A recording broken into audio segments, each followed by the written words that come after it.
మహిళల కోసం central bank of India ఇప్పుడు మీకు అందిస్తోంది గృహ రుణం. అతి తక్కువ వడ్డీ రేట్లకే ప్రత్యేక సెంటు గృహలక్ష్మి. పూర్తి వివరాలకు వెంటనే సంప్రదించండి 18003030. చేసేది చిన్న వ్యాపారం, అవసరానికి అప్పు తీసుకుంటారు, మళ్ళీ అప్పు ఇవ్వమని అడిగితే సైనైడ్ కలిపి చంపుతారు. ఇది గుంటూరు జిల్లా తెనాలికి చెందిన ముగ్గురు మహిళల భాగవతం. గుంటూరు జిల్లా తెనాలికి చెందినటువంటి ఎడ్లలింగయ్య కాలనీకి చెందినటువంటి మహిళలు ముగ్గురు కూడా ఇదే పరిస్థితి.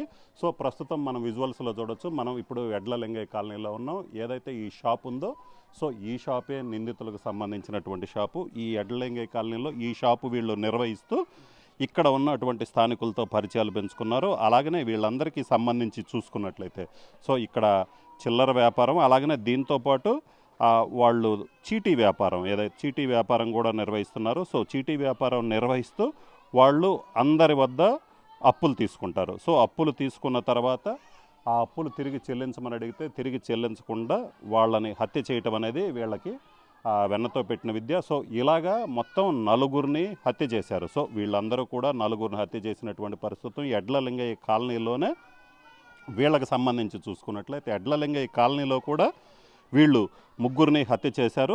సో వీళ్ళంతా కూడా ఇదే ప్రాంతానికి చెందిన వాళ్ళు. సో వీళ్ళు ముగ్గురు చూసుకున్నట్లయితే ప్రధానంగా గొంతు రవణమ్మ, సో ఆమెకు సంబంధించినటువంటి ఇది, తర్వాత మునగప్ప రజని, దాంతోపాటు వడియాల వెంకటేశ్వరి. సో వీళ్ళ ముగ్గురు కలిసి కూడా హత్యలకు పాల్పడ్డారు. అయితే ఈ కాలనీలో ప్రస్తుతం అయితే మాత్రం వీళ్ళదే ఏదైతే అసలు ఈ మహిళలు హత్య చేయటం అనేదే సంచలనంగా మారినటువంటి పరిస్థితి ఉంది. వీళ్ళ ఇంటి పక్కనే ఉన్నటువంటి ఏదైతే రవణమ్మ ఇంటి పక్కనే ఉన్నటువంటి నాగూర్ బి హౌస్ అనమాట ఇది. ఇప్పుడు ప్రస్తుతం మనం అక్కడ బయట ఒక అబ్బాయి ఉన్నాడు, ఆ అబ్బాయి నాగూర్ బి కొడుకు.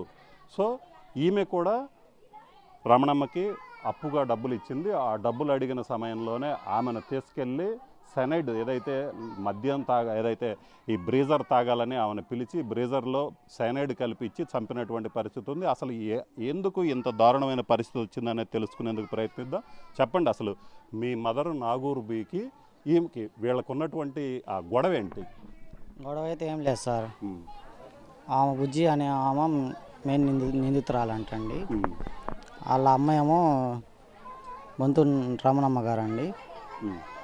మా ఇద్దరికైతే గొడవలు ఏం లేవు. మా అమ్మగారి దగ్గర వాళ్ళు చీటీ పాటలు వేస్తారు, వడ్డీలకి డబ్బులు తీసుకుంటారు సార్. అసలు వీళ్ళ మీద డౌట్ రాలేదండి. జూన్ నెల 5వ తారీఖు మా అమ్మగారు నగల దుకాణంలో ఉన్న వస్తువు తాగట్లో ఉంది సార్ మాది, అది విడిపించుకొని వస్తా అని చెప్పి ఇంట్లో చెప్పి వెళ్ళారు. అప్పుడు వెళ్ళినామా ఇంకా తిరిగి రాలేదు. మేమందరం కంగారు పడి వెతికాం సార్, అయినా కూడా ఆమె ఆచూకీ లభించలేదు. 2 రోజులు వెతికాము, అయినా కూడా లేదు. జూన్ నెల 7వ తారీఖు తెనాలి 3 టౌన్ పోలీస్ స్టేషన్లో కేసు పెట్టాం సార్. వాళ్ళు కేసు నమోదు చేసుకొని దర్యాప్తు చేశారు సార్. జూన్ నెల 13వ తారీఖు వడ్లమూడి దగ్గర గుర్తు తెలియని మహిళ మృతదేహం అని చెప్పేసి వార్తలు వచ్చినాయి సార్. ఆ వార్తలు చూసి మేము తెనాలి 3 టౌన్ పోలీస్ స్టేషన్ దగ్గరికి వెళ్ళామండి. తెనాలి 3 టౌన్ పోలీస్ స్టేషన్ దగ్గరికి వెళ్తే వాళ్ళు కొన్ని డెడ్ బాడీ ఫోటోలు చూపించారు సార్. చూపిస్తే అది మా అమ్మగారిది అని నిర్ధారించుకున్నాం. జూన్ నెల 14 గుంటూరు మార్చిరీలో పోస్ట్ మార్టం నిర్వహించారు సార్.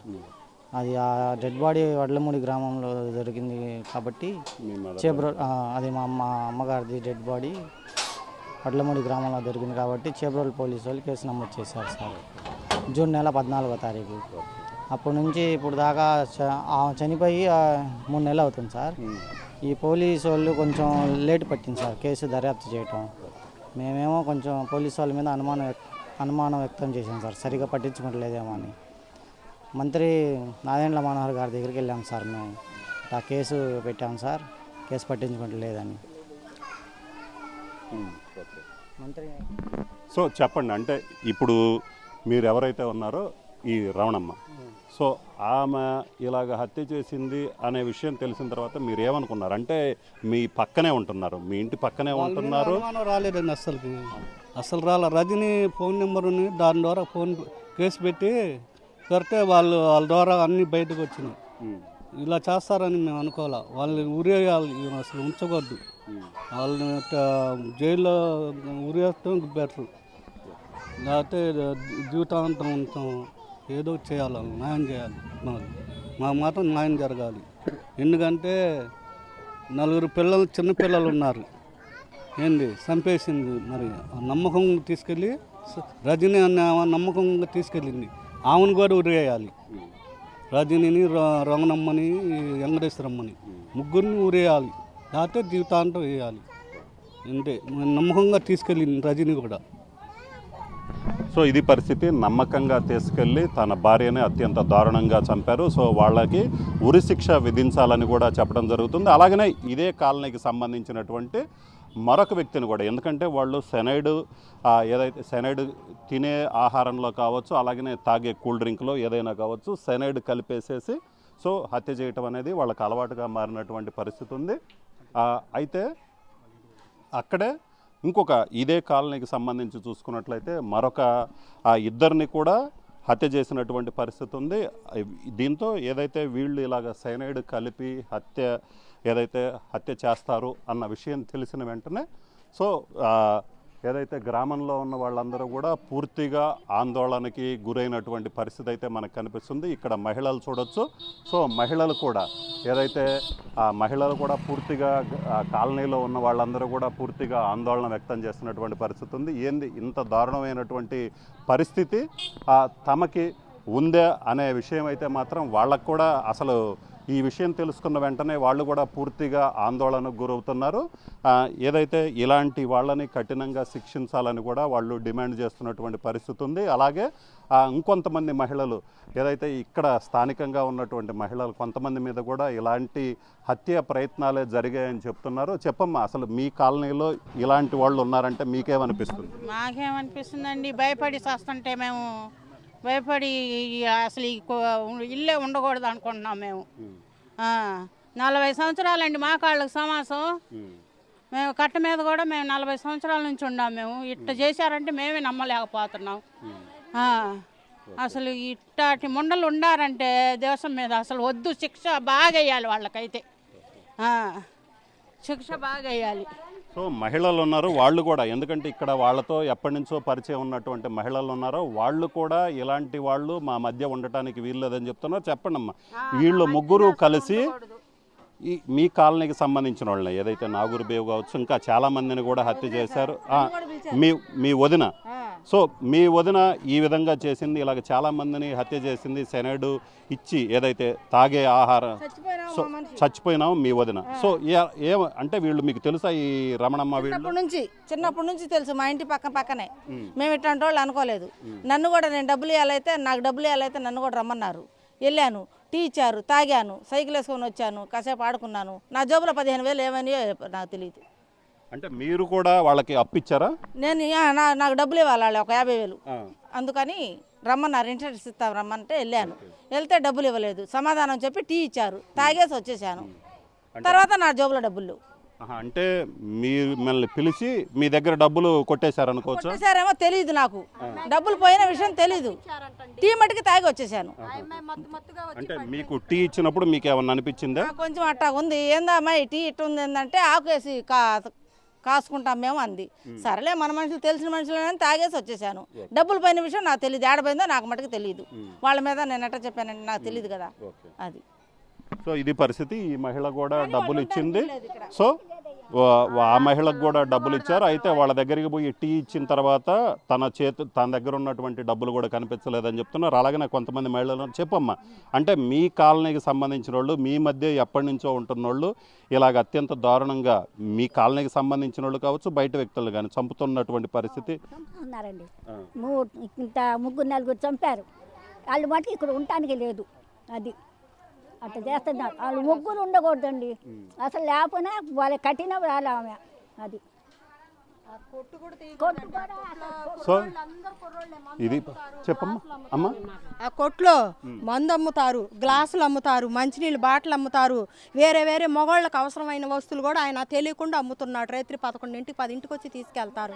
ఒకసారి అనుమానం వచ్చి నేను అడిగితే ఏరేది చెప్పాడు, అది మగవాళ్ళకి సంబంధించింది అని చెప్పాడు. నేను చెప్పలేను ఇంకా మాట. చెప్పిన తర్వాత ఎందుకు ఈ పనులు అని చెప్పి అంటే వాళ్ళు తెమ్మంటే తెచ్చిచ్చానని చెప్పి ఆ మగ మనిషి కూడా చెబుతున్నారు. వీళ్ళు ముగ్గురు మాత్రం అన్నీ తెలిసే చేశారండి. ఇప్పుడు వాళ్ళు మాకు ఇప్పుడు కాదు, వాళ్ళు తెలిసింది కాలువ కట్ట మీద నుంచి తెలుసు. వాళ్ళకి కొంచెం మాకు చుట్టరికం. వాళ్ళు కూడా కాలువ కట్ట మీద మేము నా పెళ్ళైన కాడి నుంచి మేము అంతా ఒకసారి ఉన్నామండి. అప్పటి నుంచి ఇక్కడ ఉంటున్నాం. ఆ అమ్మాయి నా పెళ్ళైనప్పుడు ఈ అమ్మాయి పుట్టలా, అసలు ఈ అమ్మాయి పుట్టలా నా పెళ్ళైనప్పుడు. అంత చిన్న పిల్లల నుంచి ఇంట్లో కలిసి మెలిసి తిరిగిన పిల్ల ఇలా చేసిందంటే మాకే ఆశ్చర్యం పోతుందండి అసలు. అంటే మామూలుగా వాలంటీర్గా కూడా చేశారు కదా, అప్పుడు కూడా మీకేమి అంటే అప్పుడు ఎలాగుండేది మీతో పాటు? అప్పుడు మామూలుగా ఏదన్నా ఉంటే పథకాలు పుతకాలు అవి అడిగేది, చెప్పేది, చేసుకునేది, వెళ్ళేది, అంతేగాని దాని గురించి మాత్రం మాకేం తెలియదు, చేయలేదు. కానీ ఇప్పుడు మాత్రం ఈ 2 సంవత్సరాల నుంచి ఇలా చేస్తుందని తెలిసింది. కానీ ఇప్పుడు పోలీసుల ద్వారా కానీ ఇది బయటకు వచ్చింది. కానీ అంతమంది ముగ్గురిని చంపింది కూడా ఇంత కూడా తెలియదు ఎవరికి. అంటే ఆ అమ్మాయి వాలంటీర్గా పనిచేసి వాలంటీర్గా మానేసి వేరే దేశం కూడా వెళ్ళింది అన్నారు. అక్కడ ఎక్కడికి వెళ్ళింది ఏమన్నా మీకు తెలుసు? జాబ్కి పెట్టాము, 80,000 1,00,000 రూపాయలు వస్తాయి, జాబ్ పెట్టాను, అక్కడికి వెళ్తున్నాను, ఇక్కడైతే ఏమి లేదు అని చెప్పి నాకాడే బట్టలు కూడా కుట్టించుకుందండి. డ్రెస్సులు అవి నేను మిషన్ కుడతా, డ్రెస్సులు కుట్టుకొని వదినా నేను ఇట్టు వెళ్తున్నాను, మా ఆయన లేడుగా వెళ్ళిపోయి నా పిల్లల భవిష్యత్తు నేను కాపు చూసుకోవాలి. కానీ వాళ్ళ అమ్మోళ్ళ ఇంటి అద్దెకుంటుంది, అక్కడి నుంచి వచ్చి మహీంద్రా కాలనీలో ఉంది, అక్కడి నుంచి వచ్చి ఇక్కడ ఉంటుంది. వాళ్ళ ఆయనకి పిల్లలకి వాళ్ళ అమ్మకి అప్పచెప్పి వెళ్ళింది. 1-2 నెలల్లో ఉండొచ్చింది, మళ్ళీ తిరిగి వచ్చింది. ఏందమ్మా ఇట్ట అయిపోయా, బాగలేదంటే నాకు రక్తంలో ఇన్ఫెక్షన్ అయింది, అక్కడ అన్నం లేదు, బాస్మతి బియ్యము, అది కూరలు కూడా ఎప్పుడు చికెన్ అలా పాడైపోయాను నేను అని చెప్పి చికిత్స పొందుతున్నానని చెప్పి ఎన్ఆర్ఐకి వెళ్ళి మందులు అవి తెచ్చుకొని వాడుకుంది, తగ్గింది అంది. అదేదో కాలేజీలో కంప్యూటర్ క్లాసులకి వెళ్తున్నానని చెప్పింది మాకు. తర్వాత మాకైతే ఇది తెలియదు. ఇక్కడ నాగమ్మ అని ఒక ఆమె ఉంది, ఆమె పొద్దుగూకులు ఆమె కొట్టుకాడే ఉంటుంది. ఆమెకి వడ్డీలకి ఇమ్మని డబ్బులు ఇచ్చిందంట. ఆమెకి ఏం చేసింది, చారులో కలిపిచ్చారంట. ఆమె అన్నం తింటాను సడన్గా పడిపోయిందండి. ఏంది వెళ్ళిపోయింది ఏంటంటే హార్ట్ అటాక్, ఆమెకు ఆల్రెడీ పక్షవాతం వచ్చింది. ఏంది ఇలా అయిపోయింది అనేటోడికి పక్షవాతం వచ్చింది, ఈ చారు తినేటప్పటికి గ్యాస్ కొట్టి అలా అయిపోయింది అని చెప్పి అన్నారు. ముసలోళ్ళు కదండి, కొంచెం పెద్దోళ్ళు ఏదన్నా అయిందేమో అని అనుకున్నాం. కానీ మాకైతే ఇది తెలియదు. ఇప్పుడు ఆ అమ్మాయిని తీసుకొని వెళ్ళి నమ్మించి మోసం చేసి అక్కడికెక్కడికో తీసుకెళ్ళి చంపాల్సినంత అవసరం ఏమొచ్చిందండి వాళ్ళకి? అసలు ఇలా మనుషుల్ని అంతమందిని చంపుకుంటా వెళ్తారు అంటే ఇంకా వాళ్ళకి ఎదురు తిరిగిన వాళ్ళు తగాద వాళ్ళకి మాకేదైనా గొడవ ఉందనుకోండి, ఇంకా అది కడుపులో పెట్టుకుని కొట్టుకాడికి వెళ్తాం. మాకు తెలియదు కదా, వెళ్తాం. ఇదేంటున్న దాంట్లో పెట్టి అలా చంపుతారుగా.